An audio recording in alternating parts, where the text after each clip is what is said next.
जिसके राइटर पंडित जवाहरलाल नेहरू है, तो उसके शॉर्ट आंसरों को आपने लास्ट वीडियो में डिस्कस किया। तो अब हम इस वीडियो में उसके कुछ इंपॉर्टेंट लॉन्ग आंसरों के बारे में डिस्कस करेंगे। इससे अक्सर दो ही क्वेश्चन लॉन्ग दिए जाते हैं, तो हम काफ़ी क्वेश्चनों को ऐड करके एक ऐसा क्वेश्चन आंसर कंप्लीट करेंगे जो 2-3 क्वेश्चनों के लिए कंफर्टेबल रहेगा। तो आइए स्टूडेंट्स, हम स्टार्ट करते हैं आज के वीडियो क्वेश्चनों के साथ। तो पहला क्वेश्चन जो आपके किताब से दिया गया है, तो लॉन्ग आंसर टाइप क्वेश्चन पर बात करेंगे हम। तो लॉन्ग आंसर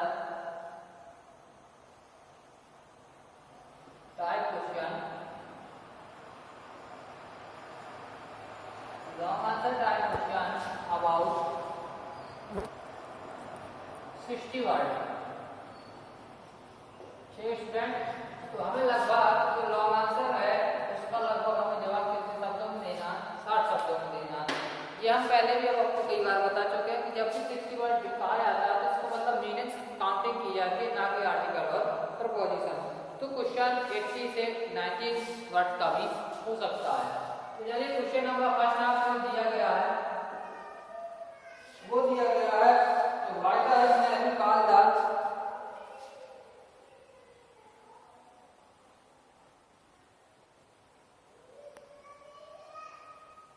Why does, देखते स्टूडेंट, why does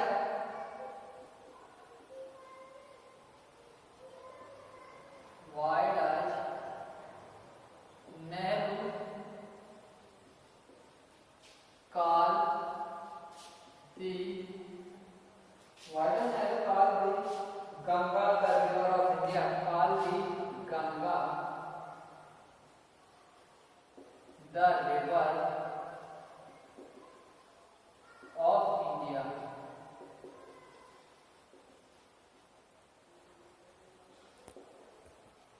तो पहला क्वेश्चन है आपका, why did Nehru call the Ganga the river of India? Pandit Jawaharlal Nehru ने गंगा को भारत की नदी क्यों कहा? ठीक है, क्या कारण है पंडित जवाहरलाल नेहरू ने गंगा को भारत की नदी कहा? इसी में हम अगला क्वेश्चन ऐड करते हैं। और अगर ऐसा क्वेश्चन ना आता है, क्वेश्चन ऐसा भी हो कि why was Nehru deeply attached to the Ganga, अगर ऐसा भी हो why was Nehru deeply attached to the Ganga. ठीक स्टूडेंट, अगर क्वेश्चन अगर ऐसा ना आकर के अगर आपके क्वेश्चन पेपर में क्वेश्चन ऐसा भी दिया गया कि why was Nehru deeply attached to the Ganga, कि पंडित जवाहरलाल नेहरू गंगा से इतने अधिक क्यों जुड़े हुए थे, तो आपको स्टूडेंट कंफ्यूज नहीं होना, ठीक है ना। चाहे वो क्वेश्चन ये कहे कि जवाहरलाल नेहरू ने गंगा को भारत की नदी क्यों कहा, या फिर कोई ये भी पूछ सकता है कि why was Nehru deeply attached to the Ganga. तो इस क्वेश्चन का भी आंसर जो होगा वो सेम होगा। इसके बाद इसमें एक क्वेश्चन और मैच ऐड करेंगे, वो हमारा क्वेश्चन नंबर होगा 7। What is the significance of the Ganga? Question number आपकी बुक में 7 है, what is the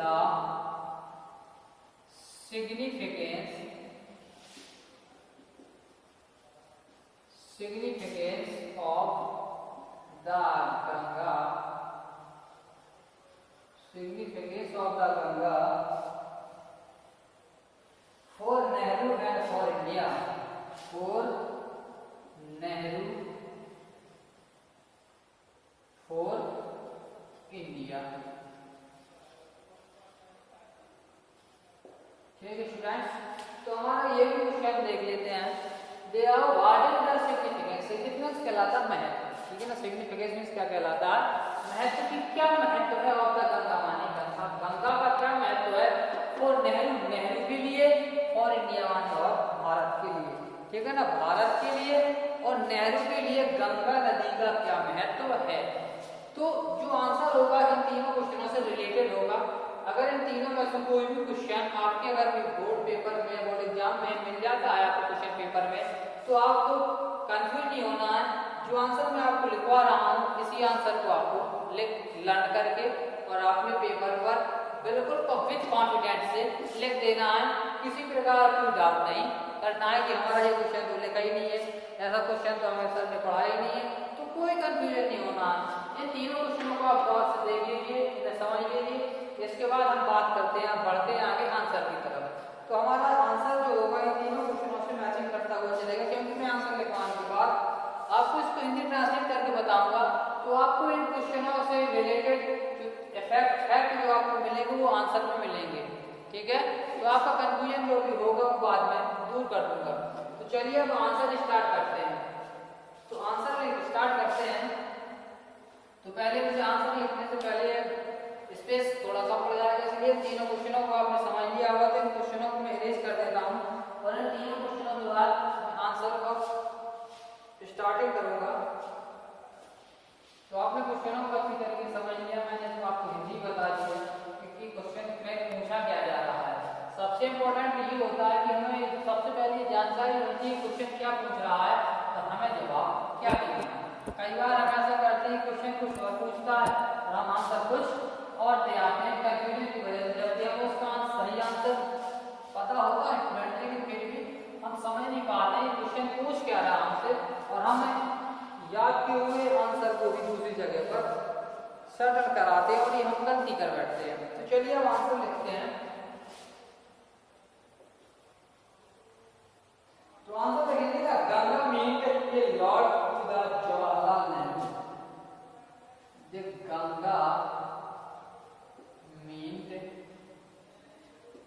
Ganga meant a lot to Jawaharlal Nehru.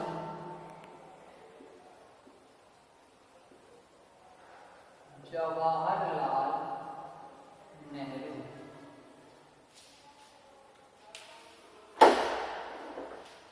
Jawaharlal Nehru, he had been attached to, Jawaharlal Nehru, he had been attached, he had been attached to, he had been attached to her river Sangam, attached to the Ganga river in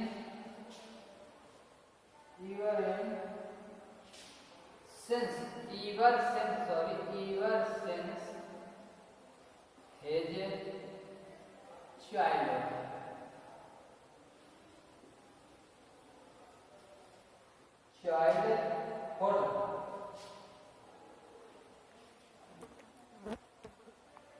His attachment had grown with years. His attachment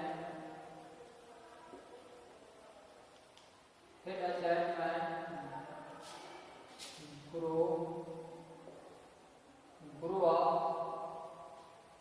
His attachment grew up with years.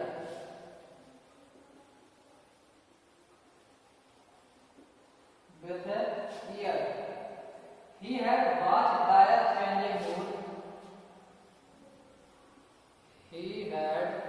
watched their changing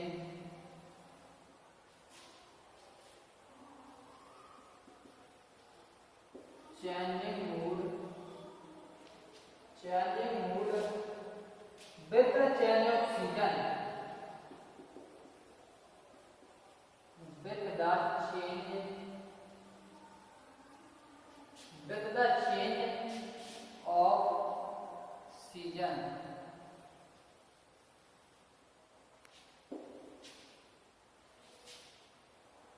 She had been a source of great, ये लिख सकते हैं गंगा, एक सी किसके लिए प्रयोग कर रहे हैं, गंगा के लिए लिखते हैं का Ganga had been The Ganga had been a source of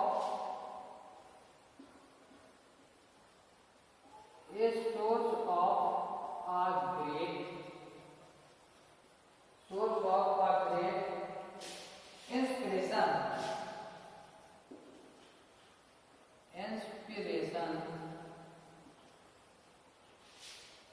Great inspiration for us.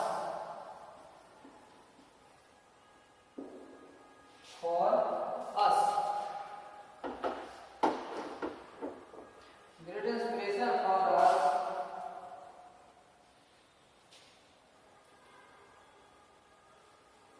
In spite of his attachment,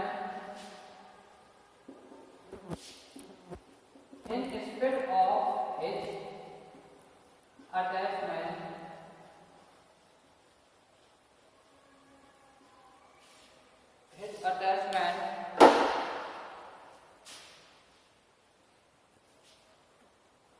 non-religious attachment to the Ganga, not religious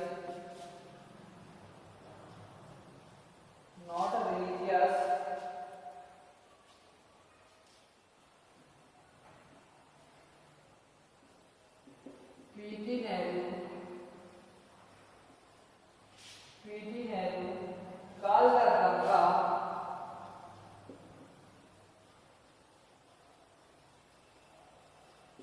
called the Ganga the river of India. Called the Ganga the river of India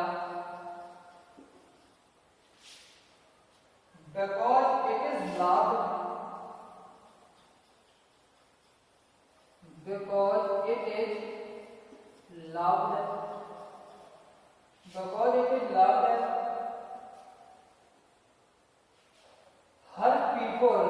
Because it is loved to her people.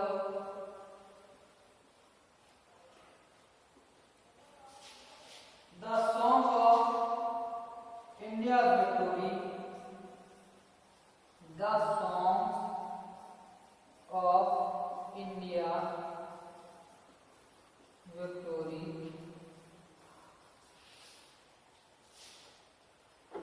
The songs of India victory.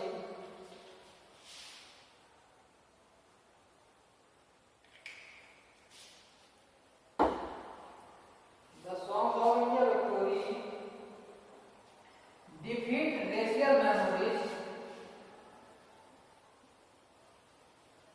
defeat racial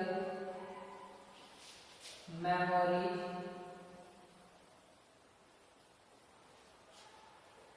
Racial memories, hope and fear, hope and fear, hope and fear are intertwined around the Ganga, are intertwined round the Ganga, round the Ganga. So the Ganga also a sample. So the Ganga also. So the Ganga also is symbol.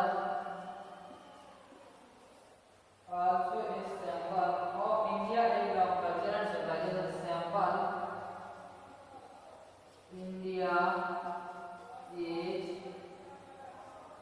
India is long culture and civilization. India long culture and civilization which have been changed in river like the Ganga.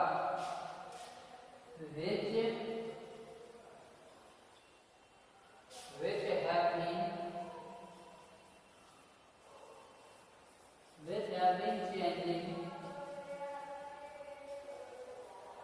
yet even the same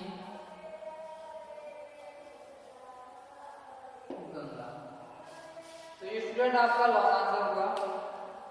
तो ये आपका पूरा long answer. अगर जो आपको मैंने पहले questions लिखवाए थे तो उन क्वेश्चनों में से अगर कोई भी क्वेश्चन आपको दिखाई देता है तो आपको ये ही आंसर लिखना। चलिए अब मैं इसे एक्सप्लेन कर देता हूँ, हिंदी ट्रांसलेट करता हूँ, आपको एक बार समझा देता हूँ, आपको समझ में आ जाएगा तो आपको लर्निंग में इतनी प्रॉब्लम नहीं आएंगी। तो उसमें जैसे कि क्वेश्चन नंबर पहला पूछा गया था कि गंगा को भारत की नदी क्यों कहा गया है। दूसरा, जवाहरलाल नेहरू गंगा से अत्यधिक जुड़े हुए क्यों हैं। तीसरा, गंगा का जवाहरलाल नेहरू और भारतीयों के प्रति क्या महत्व है। ठीक है ना, गंगा का मतलब गंगा का जवाहरलाल नेहरू के जीवन में और भारतीय लोगों के जीवन में क्या महत्व है। ये 3 क्वेश्चन हमने डिस्कस किए थे। तो उन क्वेश्चनों के रिलेटेड मैंने आंसर आपको लिखवाया है। ठीक है स्टूडेंट, तो गंगा यहाँ जी ने ए नहीं लिखा था, तो लेकिन Ganga mean Lord Jawaharlal Nehru. Ganga mean, Ganga का मतलब है लॉर्ड ऑफ, काफी अधिक मात्रा में जवाहरलाल नेहरू माने जवाहरलाल, यानी गंगा का और जवाहरलाल नेहरू का आपस में क्या है संबंध, मतलब है he had been attached to the Ganga junior science child और तो he had been, he किसके लिए प्रयोग किया गया, जवाहरलाल नेहरू के लिए। क्या है आपका नाम है। तो Jawaharlal Nehru had been attached, यानी he had been attached को जुड़े हुए हैं, यह लगाव था पूरा गंगा माने गंगा से, जीवन से माने अपने ही चाइल्ड माने बचपन से। तो जवाहरलाल नेहरू का लगाव गंगा का बचपन से ही था। ठीक है ना, यानी गंगा से लगाव पंडित जवाहरलाल नेहरू कब से था, अपने बचपन से ही था। अब लगाव क्यों था, attachment grow up with the year, attachment पूरा लगाव था, ग्रो अप बढ़ता गया विद द ईयर माने सालों साल, है ना, विद द ईयर कहलाता सालों साल, ईयर माने साल। तो उनका लगाव सालों साल बढ़ता ही चला गया। जैसे जैसे जवाहरलाल नेहरू बढ़ते गए वैसे वैसे गंगा के प्रति उनका लगाव क्या हो गया, बढ़ता चला गया। He had watched the changing, अब उनकी लगाव बढ़ने का रीजन क्या था कि he had watched, उन्होंने देखा तो दायर माने उसके चेंजिंग माने बदलते हुए, मूड माने स्वरूपों को, मूड भी होता है स्वरूपों, क्योंकि उन्होंने उसकी बदलते हुए स्वरूपों को क्या किया था, देखा था। The change off season, the change माने जब बदलता था, सीजन माने मौसम, जब मौसम बदलता था तो जब मौसम बदलने के दौरान पंडित जवाहरलाल नेहरू ने गंगा के बदलते हुए स्वरूपों को भी क्या किया था, देखा था। क्योंकि गंगा कहाँ से निकली हुई है, इलाहाबाद से, मतलब निकली तो हिमालय से, लेकिन कहाँ से होकर के बहती है, इलाहाबाद से होकर के बहती है। और पंडित जवाहरलाल नेहरू जी का जन्म कहाँ हुआ था, इलाहाबाद में। तो बचपन से ही गंगा से लगाव होने का यही एक रीजन था कि बचपन से ही जवाहरलाल नेहरू गंगा को देखते आए हैं, उसके बदलते हुए स्वरूपों को भी देखते आए हैं। ठीक है students, the Ganga had been a source of a great inspiration for अस।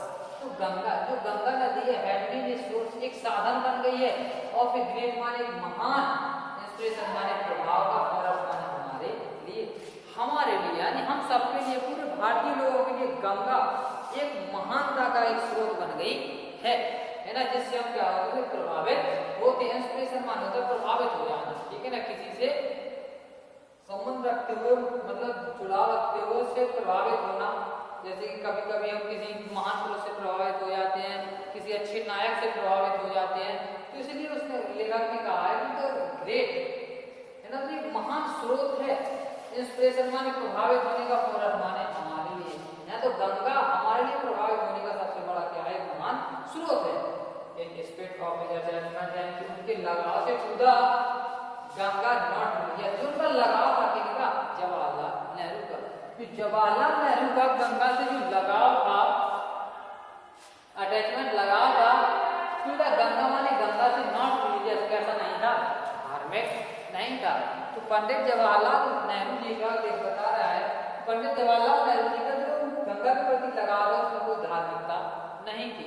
ठीक है ना, क्योंकि जवाहरलाल नेहरू ने पाठ में पहले ही कहा था कि मेरे अस्थियों को गंगा के साथ करने के पीछे मेरा कोई धार्मिक मत नहीं है। तो पंडित जवाहरलाल नेहरू का भी लगाव तो था, लेकिन कैसा नहीं था, नॉट रिलीजियस, धार्मिक नहीं। यहाँ तक क्लियर। इसके बाद पीटी नेहरू कालदा पंडित जवाहरलाल नेहरू ने कहा था गंगा माने गंगा को द रिवर ऑफ इंडिया माने भारत की नदी। तो पंडित जवाहरलाल नेहरू ने गंगा को भारत की नदी कहा क्योंकि it is loved to her people, क्योंकि लोग इससे क्या करते हैं, प्रेम करते हैं। ठीक है ना, हर माने इससे, माने प्रेम करते हैं, पीपल माने लोग। तो भारत की नदी गंगा को भारत की नदी जवाहरलाल नेहरू ने कहा कि उसका रीजन, पहला रीजन तो ये है कि लोग उससे क्या करते हैं, बहुत अधिक प्रेम करते हैं। सदियों से गंगा को उससे लोग प्रेम करते आए हैं, सदियों से लोग गंगा के तट पर पूजा पाठ जप तप वगैरह करते आए। तो मतलब सदियों से, युगों से गंगा से लोगों का लगाव रहा, इसलिए गंगा को भारत की नदी उन्होंने कहा। आगे the songs of India victory, the songs जो गीत हैं ऑफ इंडिया विक्टोरी माने भारतीय विजय, यानी भारत के विजय गीत हैं, डिफीट जो पराजय गीत हैं, रेशियल मेमोरीज और जातिगत यादें, होप्स कहलाते हैं, जो आशाएं हैं, एंड फियर माने भय हैं, और इंटरवाइंड जुड़े हुए हैं चारों तरफ गंगा माने गंगा से। तो लोगों के विजय गीत, उनकी पराजय, उनकी जातिगत यादें, उनकी आशाएं और उनके भय गंगा से क्या है, जुड़े हुए, इंटरवाइंड होते हुए, जुड़े हुए, गंगा माने गंगा से। अब जब फियर मतलब होप मतलब आशाएं कैसे जुड़ी हुई हैं, ठीक है। तो गंगा नदी सबको जानता है कि नदियों में क्या प्रवाहित होता है, जल। और हमारे देश में, हमारा देश एक ऐसा देश है, कृषि प्रधान देश है, जहाँ पर लोग ज्यादा से ज्यादा क्या करते हैं, खेती करते हैं। और खेती करने के लिए सबसे अधिक आवश्यकता कार्य होती है, जल की होती है। तो जो गंगा के तट के आसपास रहने वाले जो ग्रामीण क्षेत्र हैं, वहाँ के लोग जो खेती करते हैं, तो गंगा के जल से या गंगा के जल से उन्हें क्या होती है, बहुत अधिक आशाएं लगी रहती हैं। गंगा के जल से हम इस प्रकार की खेती कर सकते हैं, गंगा के जल से हमें ये लाभ हो सकता है, कई कारखाने गंगा नदी के जल से चल रहे हैं। तो लोगों की आशा उससे जुड़ी हुई है। एंड फियर भय, किस तरीके का भय, जब मानसून के दौरान जब भयानक बारिश होती है तो गंगा में तेज प्रवाह आ जाता है, जिसे हम क्या कहते हैं, बाढ़, है ना। तो जो आसपास के इलाके होते हैं, गंगा के आसपास बसे हुए जो गांव ग्रामीण क्षेत्र होते हैं, जो आसपास के इलाके होते हैं, उन्हें बाढ़ का अक्सर खतरा रहता है, इसलिए वो गंगा से क्या रहते हैं, फियर भयभीत भी रहते हैं। जिस प्रकार से लोगों की आशाएं और लोगों के भय क्या है, गंगा से जुड़े हुए हैं। और इंटरवाइंड होता है, गुथे हुए, जुड़े हुए, राम का गंगा माने गंगा के चारों ओर। गंगा आल्सो इज सैम्पर, इसलिए इसी कारण से कि गंगा से जातिगत यादें, विजय की, पराजय है और आशाएं लोगों की जुड़ी हुई हैं, इसलिए द गंगा आल्सो, गंगा भी इस सैम्पल प्रतीक बन गई है इंडिया एज माने युगों से, इंडिया माने भारत की एज माने युगों से, लॉन्ग माने लंबे युगों से, द कल्चर माने कल्चर की संस्कृति और सिविलाइजेशन माने सभ्यता। इसलिए गंगा भारतीय संस्कृति और सभ्यता का लंबे समय से क्या बन चुकी है, प्रतीक बन चुकी है। Which have been changing yet ever the same, Ganga जबकि कई परिवर्तन हुए, लेकिन गंगा फिर भी कैसी रही, सामान्य रही, फिर भी कैसी रही, सामान्य रही। तो ये हमारा स्टूडेंट आंसर था। तो इस तरीके से हमने आंसर को डिस्कस किया। अगर आपको इस तरीके के जो 3 मैंने आप क्वेश्चन बताया था, अगर क्वेश्चनों में से कोई भी क्वेश्चन आता है तो आपको यही आंसर लिखना है। आशा करते स्टूडेंट को आपको ये आंसर अच्छी तरीके से समझ में आ गया होगा। इसमें मीनिंग वर्ड है, इतने डिफिकल्ट नहीं है, कुछ ही 1-2 मीनिंग है जो बहुत डिफिकल्ट, थोड़ी बहुत तो नहीं कह सकते, लेकिन थोड़ी बहुत डिफिकल्ट है, जिनको मैंने आपको हिंदी क्लास में बता भी दिया। ठीक है, तो आप इसे 1-2 बार रिवाइज करेंगे, रिपीट करेंगे, तो आसानी से आपको समझ में आ जाएगा और बड़ी आसानी से आप इसे लर्न कर पाएंगे। तो इन 3 क्वेश्चनों के लिए आपका एक ही आंसर परफेक्ट है। तो इस आंसर को आपको फेयरली करना है और इसके बाद फेयरली करने के बाद आपको लर्न भी करना है स्टूडेंट। ठीक है, इसके बाद हम अगला क्वेश्चन, जो एक और क्वेश्चन इसी पार्ट से हमें रिलेटेड है, तो इस पार्ट से हम लिखेंगे। तो पहले इस आंसर को आप पहले अच्छी तरीके से कंप्लीट कर लें। इसके बाद अगली वीडियो में मिलेंगे अगले क्वेश्चन के साथ, अगले लॉन्ग आंसर के साथ, वो भी इम्पोर्टेंट है, क्योंकि जब भी अगर इस पार्ट से क्वेश्चन आते हैं तो या तो ये क्वेश्चन आते हैं आपके 3, या इन 3 को छोड़कर अगर कोई क्वेश्चन आता है तो एक और क्वेश्चन है, वो मैं आपको अगले वीडियो में लिखवाऊंगा। तो आशा करते हैं कि आपको ये वीडियो पसंद आएगा, ये लॉन्ग आंसर आपको अच्छे तरीके से समझ में आएगा। तो आप घर पे अपनी स्टडी लगातार कंटिन्यू बनाए रखें, जैसे कि हम रोज के 30 चैप्टर को द गंगा को क्या कर रहे हैं, रिकवर कर रहे हैं। तो चलिए स्टूडेंट, आज के वीडियो में इतना ही, मिलते हैं अगले वीडियो में अगले क्वेश्चन के साथ। धन्यवाद।